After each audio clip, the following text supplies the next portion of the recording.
आप सभी को जय श्री कृष्ण। राधे राधे। तो आज की जो कथा है, आज की जो कहानी है, उसका शीर्षक है हनुमान जी कौन है। तो एक बार पार्वती जी ने शंकर जी से कहा, भगवान अपने इस भक्त को कैलाश आने से रोक दीजिए, वरना किसी दिन मैं इसे अग्नि में भस्म कर दूंगी। यह जब भी आता है मैं बहुत असहज हो जाती हूँ। यह बात मुझे बिल्कुल भी पसंद नहीं है। आप इसे समझा दीजिए ये कैलाश में प्रवेश ना करे। तब शिव जी जानते थे कि पार्वती सिर्फ उनके वरदान की मर्यादा रखने के लिए रावण को कुछ नहीं कहती है, क्योंकि रावण जब भी आता था कैलाश पर्वत में कोई ना कोई परेशानी जरूर खड़ी कर देता था।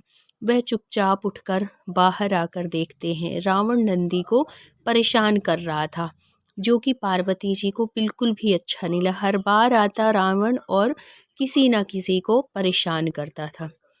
शिव जी को देखते ही वह हाथ जोड़कर प्रणाम करता है, प्रणाम महादेव। तब भगवान भोलेनाथ कहते हैं, आओ दशानन, कैसे आना हुआ। मैं तो बस आपके दर्शन करने के लिए आ गया था महादेव, रावण कहता है। आखिर महादेव ने उसे समझाना शुरू किया, देखो रावण, तुम्हारा यहाँ आना पार्वती को बिल्कुल भी पसंद नहीं है, इसलिए तुम यहाँ मत आया करो। महादेव, यह आप क्या कह रहे हैं। रावण कहता है कि महादेव, यह आप क्या कह रहे हैं। आप ही ने तो मुझे किसी भी समय आपका दर्शन के कर लूं, ऐसा आपने मुझे कहा था, और कभी भी किसी भी समय कैलाश पर्वत में आ सकता हूं, ऐसा आपने मुझे वरदान दिया है, और अब आप ही अपने वरदान को वापस ले रहे हैं। तब भगवान ने कहा कि रावण, ऐसी बात नहीं है, लेकिन तुम्हारी क्रियाकलापों से पार्वती परेशान रहती है, और किसी दिन उसने तुम्हें श्राप दे दिया तो मैं भी कुछ नहीं कर पाऊंगा, इसलिए बेहतर यही है कि तुम यहाँ पर न आया करो। फिर आपका वरदान तो मिथ्या हो गया महादेव, रावण ऐसा कहता है। मैं तुम्हें आज एक और वरदान देता हूँ, तुम जब भी मुझे याद करोगे मैं स्वयं ही तुम्हारे पास आ जाऊंगा, लेकिन तुम अब किसी भी परिस्थिति में कैलाश पर्वत पर मत आना। अब तुम यहाँ से जाओ, पार्वती तुमसे बहुत रुष्ट है। और ऐसा कह के फिर रावण जो है वो चला जाता है। समय बदलता है। हनुमान जी रावण की स्वर्ण नगरी लंका को जलाकर राख करके चले जाते हैं, और रावण उनका कुछ नहीं कर पाता। वह सोचते सोचते परेशान हो जाता है कि आखिर उस हनुमान में इतनी शक्ति आई कहाँ से।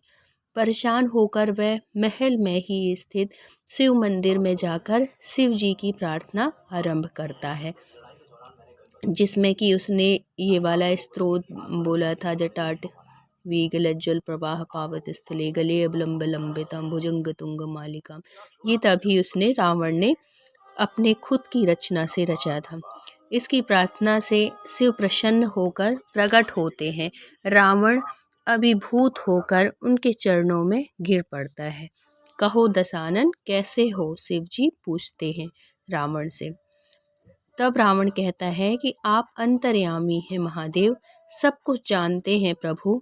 एक अकेले बंदर ने मेरी स्वर्ण की लंका को और मेरे दर्प को भी जलाकर राख कर दिया। मैं जानना चाहता हूँ कि यह बंदर जिसका नाम हनुमान है, आखिर कौन है, क्योंकि ये साधारण नहीं हो सकता है।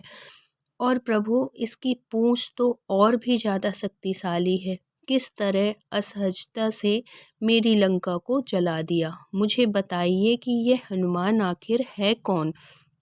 शिव जी मुस्कुराते हुए रावण की बात सुनते रहते हैं, और फिर बताते हैं कि रावण, ये हनुमान और कोई नहीं, मेरा ही रुद्र अवतार है।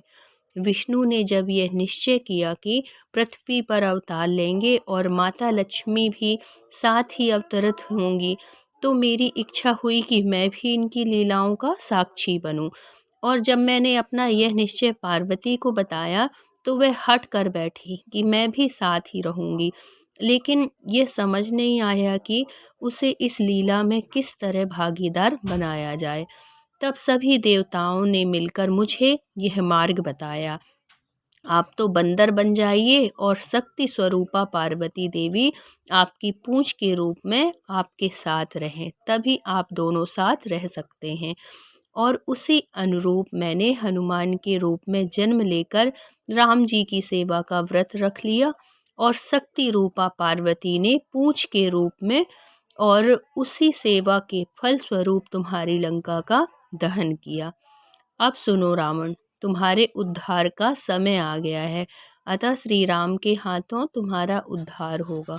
मेरा परामर्श है कि तुम युद्ध के लिए सबसे अंत में प्रस्तुत होना, जिससे कि तुम्हारा समस्त राक्षस परिवार भगवान श्री राम के हाथों से मोक्ष को प्राप्त करे और तुम सभी का उद्धार हो जाए।